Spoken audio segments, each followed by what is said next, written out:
조합제TV 시청자 여러분 안녕하십니까. 어제는 광화문 집회 참석 때문에 문재인 대통령의 3.1절 경축사를 제대로 읽지 못했습니다.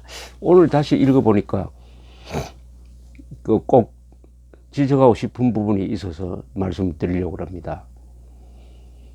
이 대통령의 연설문은 매우 중요합니다. 무엇보다도 사실에 부합되어야 합니다. 그리고 문법에 맞아야 해요. 그런데 문재인 대통령의 연설에서는 사실과 틀려도 너무 크게 틀리는 부분이 많습니다. 그리고 그것에 기초해 가지고 정책을 편다는 데 문제가 있습니다. 잘 아시겠지만 원전 백지화 선언을 할 때 적흥 연설을 통해서 한 셈인데, 거기서 여러 가지 근거로 든 팩트가 거의 대부분이 틀려버렸습니다. 엄청나게 과장돼 가지고 2011년 일본 동북지방의 쓰나미로 1000명 이상, 쓰나미로 인한 그 후쿠시마 원전 사고로 1000명 이상이 죽은 것처럼 이렇게 묘사를 했다가 일본 정부 항의를 받았습니다. 단 한 명도 죽은 사람이 없습니다. 후쿠시마 원전 붕괴 사건으로. 어제 경축사에도 중요한 팩트가 틀린 부분이 몇 군데 있어서 이것부터 지적을 해야 되겠습니다. 이렇게 이야기했습니다. 광복은 결코 밖에서 주어진 것이 아닙니다. 선조들이 최후의 일가까지 죽음을 무릅쓰고 함께 싸워 이뤄낸 결과입니다. 이거 틀렸습니다. 광복은 결코 밖에서 주어진 것이 아닙니다. 그러면 우리가 해냈다는 거 아니겠습니까? 우리가 해냈으면 기분이야 좋겠죠. 그러나 그런 사실이 없습니다. 미국 등 연합국이 일본을 패망시키지 않았다면 한국은 해방될 수 없었습니다.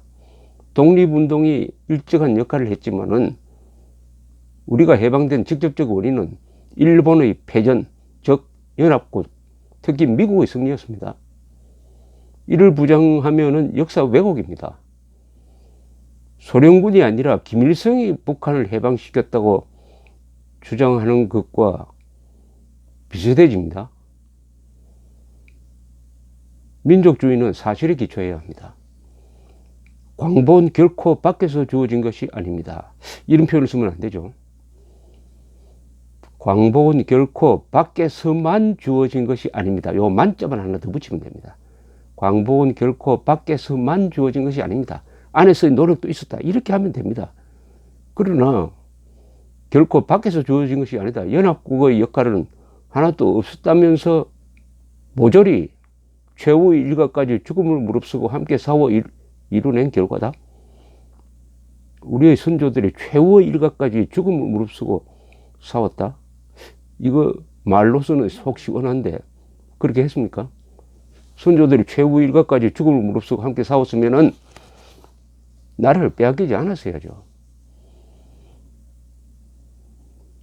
자, 이어서 그것과 연관된 이야기 또 나옵니다. 1940년에는 대한민국 임시정부가 대한민국 최초의 정규군대인 광복군을 창설했습니다.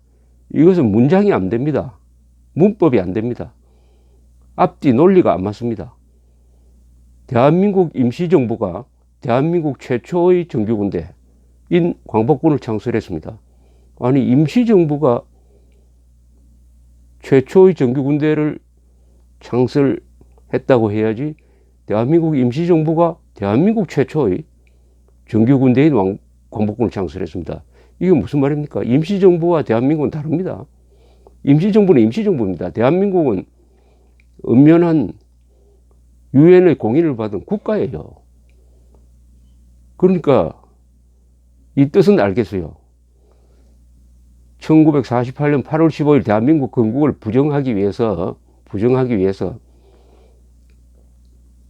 대한민국 국군까지 지금 부정하려고 하는 거 아닌가. 그러려면은 임시정부 때 만들어진 광복군을 국군의 출발로 만들기 위해서 무리하게 대한민국 최초의 정규군대인 광복군이라고 했습니다.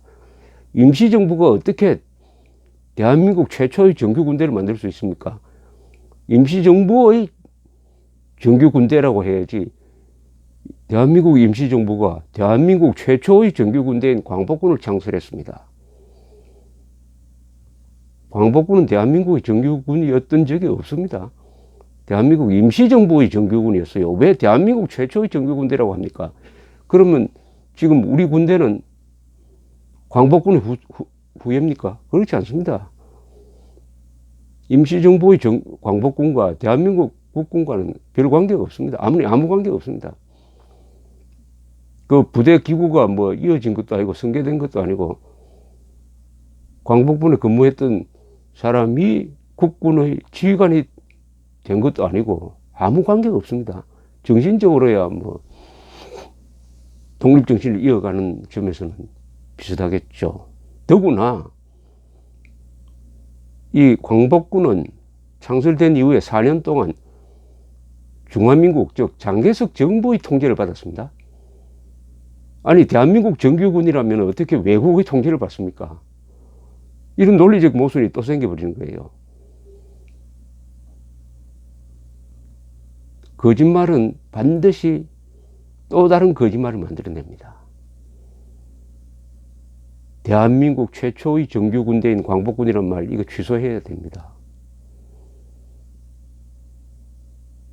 국군의 정통성을 지금 대한민국 건국의 정통성을 부정하려는 과정에서 국군의 정통성도 부정하기 위하여 광복군을 국가 정규군으로 띄우려다가 이런 자해를 하고 말았습니다.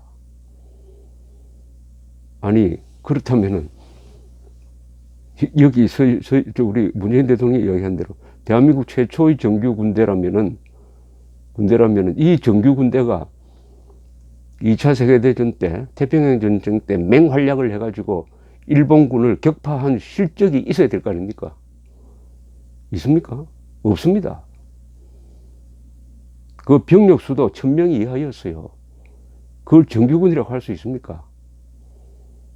또 임시정부는 주권도 영토도 국민도 없는데 그러니까 임시정부인데 이게 이런 식으로 과장을 해가기 시작하면 나중에 역사책에 이렇게 기록될 날이 있을지 모릅니다. 광복군이 대한민국을 해방시켰다. 광복군이 대한민국을 해방시켰다. 그러니까 광복은 결코 밖에서 주어진 것이 아닙니다. 하니까 그러면은 누가 해방을 이뤘느냐? 바로 광복군이다. 광복군이 부산에 상륙해가지고 서울까지 진격하면서 한국을 해방시켰다. 이렇게 서야 됩니다. 말하자면은. 김일성이가 혁명군을 이끌고 평양까지 진격해가지고 북한 지역을 해방시켰다는 그런 거짓말과 비슷하게 가려고 하는 거 아닙니까, 이거? 이 모든 출발점은 1948년 8월 15일 대한민국 건국을 악착같이 인정하지 않겠다. 1919년의 임시정부를 정규 국가로 인정해가지고 건국 100주년으로 만들기 위해서 광복군까지 정규군대로 설명하니까 이런 논리적 모순이 생겨가지고 뒤죽박죽이 되어버립니다. 역사를 이런 식으로 해체, 복원, 재구성하는 게 가능하다고 생각한다면 이건 곤란하죠. 김일성의 역사 조작으로 충분합니다. 우리가 대한민국이 그 김일성 역사 조작을 따라가야 대한민국이 근사한 나라가 되는 거 아닙니다. 대한민국은 있는 그대로 설명해도 충분히 근사한 나라입니다. 광복은 결코 밖에서 주어진 것이 아닙니다. 우리가 광복을 해냈습니다라고 이렇게 이건 과정이 아니고 조작 아니겠습니까? 이 정도 같으면 이것은 감사를 모르는 거죠. 감사, 고마움을 모르는 거죠. 우리가 미군한테 고맙게 생각해야 되는 거 아닙니까? 그 수많은 30만 명이 죽는 그런 전쟁을 겪으면서 태평양 전쟁에서 일본을 꺾은 덕분에 한국이 해방된 것 인정해야죠. 세 번째 문장을 한번 읽어보겠습니다. 새로운 국민주권의 역사가 대한민국 건국 100주년을 향해 다시 써지기 시작했습니다. 저와 우리 정부는 촛불이 다시 밝혀준 국민주권의 나라를 확고하게 지켜나갈 것입니다. 새로운 국민주권의 역사가 말하자면 촛불로 시작되었다, 이런 이야기인데, 그럼 촛불 시위 이전에는 국민주권의 시대가 없었습니까? 박근혜 시대 때는 국민주권의 시대가 아닙니까? 이명박도 국민주권의 시대가 아닙니까?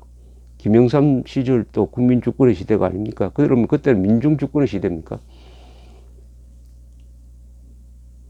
문재인 정부가 최초의 국민주권 정부라는 뜻으로 읽힙니다. 그런데 실제 문재인 정부가 지금 하고 있는 계급적인 편파적 법 집행으로 미뤄 문재인 정부야말로 국민적 주권을 부인하는 최초의 본격적인 민중주권 정부로 기록될 가능성이 높습니다. 더구나 올해는 건국 70주년입니다. 문재인 대통령은 자신이 세 번째 민주정부라고 합니다. 그러니까 김대중, 노무현, 문재인 이 세 정부만 정통성이 있다라고 강변하고 있습니다. 그런데 거기서 한 걸음 더 나가서 새로운 국민주권의 역사다, 마치 국민주권의 역사가 문재인 정권 때부터 시작된 것처럼 이렇게 쓰고 있습니다. 이건 너무 심한 역사 왜곡입니다. 제가 날조라고 이야기하고 싶지만 일단 왜곡이라고 하겠습니다. 네 번째, 어제 경축사에서 또 종군 위안부 문제를 언급했습니다. 이렇게 이야기했습니다. 위안부 문제 해결에 있어서도 가해자인 일본 정부가 끝났다라고 말해서는 안 됩니다. 전쟁 시기에 있었던 반인륜적 인권 범죄 행위는 끝났다는 말로 덮어지지 않습니다. 불행한 역사일수록 그 역사를 기억하고 그 역사로부터 배우는 것만이 진정한 해결입니다. 일본은 인류 보편의 양심으로 역사의 진실과 정의를 마주할 수 있어야 합니다. 이렇게 이야기했습니다. 그런데 종군 위안부 문제는 2015년 말의 박근혜 아베 최종 해결 합의로 끝난 겁니다.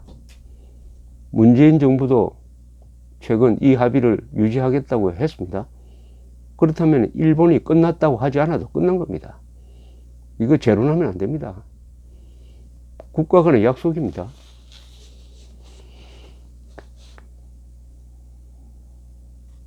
그렇다면 여기 할 말이 또 있습니다. 여기 보면 전쟁 시기에 있었던 반인륜적 인권 범죄는 끝났다는 말로 덮어지지 않습니다.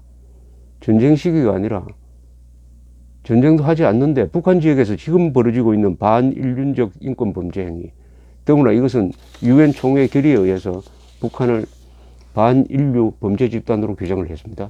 거기에 대해서는 왜 문재인 대통령은 그 피해자가 동족인데 규모도 종군 위안부의 몇백 배나 되는 극심한 지금 인권 말살을 겪고 있는데 단 한 번도 북한의 인권 문제를 왜 거론하지 않습니까? 그렇다면 종군 위안부 문제에 대해서 문재인 대통령이 말할 자격이 없습니다. 이건 동족의 양심으로 이야기하는 겁니다. 그 다음에 또 이런 대목이 나옵니다. 우리는 앞으로 광복 100년으로 가는 동안 한반도 평화 공동체, 경제 공동체를 완성해야 합니다. 분단이 더 이상 우리의 평화와 번영에 장애가 되지 않게 해야 합니다. 자, 그런데 여기 꼭 들어가야 될 말이 빠졌어요. 한반도 평화 공동체, 경제 공동체로 가는 데 있어서 가장 큰 장애는 분단이 아닙니다. 가장 큰 장애는 북한의 핵무장입니다. 북한이 핵을 가지고 있는 상태에서 한반도 평화 공동체 만들 수 있습니까? 경제 공동체 만들 수 있습니까? 없습니다. 그러면은 일본에 대해서는 종군 위안부 문제를 또 이야기하면서 왜 이 대목에서는 북한이 그러니까 평화 공동체를 만들기 위해서, 경제 공동체를 만들기 위해서 반드시 북한이 핵을 폐기해야 합니다 하는 이야기를 여기에서 왜 뺍니까? 왜 뺍니까? 이 문장으로 보면은 북한이 핵을 가지고 있는 상태에서도 분단을 해소하고 평화 공동체, 경제 공동체로 갈 수 있다는 것처럼 들립니다. 이게 낮은 단계 연방제로 가는 길입니까? 우리 민족끼리니까 덮어주기로 하자. 이렇게 설명한다면은 그것은 민족주의자가 아닙니다. 그것은 인종주의입니다. 인종주의입니다. 지금 주사파, 괄호하고 김일성주의자들이 내세우는 민족은 그게 인종주의입니다. 인종주의. 북한 정권이 같은 민족이니까 무슨 잘못을 하든지 핵개발을 하든지 인권탄압을 하든지 덮어주자. 이게 인종주의입니다. 나치의 유대인 말살의 근거가 된 아리안 민족주의하고 똑같습니다. 이건 민족주의가 아니고 인종주의, 레이시즘입니다. 내셔널리즘이 아닙니다. 그리고 그 사람들이 말하는 민주주의는 그게 민주주의가 아니고요. 전체주의입니다. 계급투쟁론입니다. 왜냐? 한국에서 민주주의를 말할 자격이 있는 사람은 공산주의와 싸운 사람만이 민주주의를 이야기할 수가 있습니다. 한국은 공산당과 싸워야 민주주의를 지킬 수 있는 나라입니다. 독립운동을 한 사람만이 그러니까 일제와 싸운 사람만이 독립투사를 자처할 수 있는 것과 똑같이 한국에서는 공산당과 싸운 전력이 있어야 민주투사임을 내세울 수가 있는 것입니다. 어제 그런데 아주 재밌는 흥미로운 기사가 하나 있었습니다. 이게 어제 일어난 기사인데요. 서울 홍익대 앞에 일본군 위안부 피해자를 기리는 소녀상을 설치하려고 했더니 어느 단체에서 홍익대학에서 반대하고 학생들도 반대하고 해가지고 좌절이 되었습니다. 학생들만 반대한 게 아니라 그 근방에 있던 이 상인들도 위안부와 아무런 역사적 관련이 없는 유흥가에 소녀상을 왜 세우느냐며 반대했답니다. 학교에서는 어떤 특정한 나라에 대해서 적대감을 일으키는 그런 소녀상을 세우는 것은 반대다 이렇게 나왔습니다. 이것은 문재인 대통령보다 훨씬 더 성숙된 일본에 대한 시각입니다. 경축사에 나온 성숙되지 못한 일본에 대한 시각과 공평하지 못한 역사관, 그리고 북한의 핵개발과 인권 탄압에 대해서는 덮어주는 태도와 홍익대학교와 이 상인들의 성숙한 태도가 참 돋보입니다. 서로 아주 대조적입니다. 감사합니다.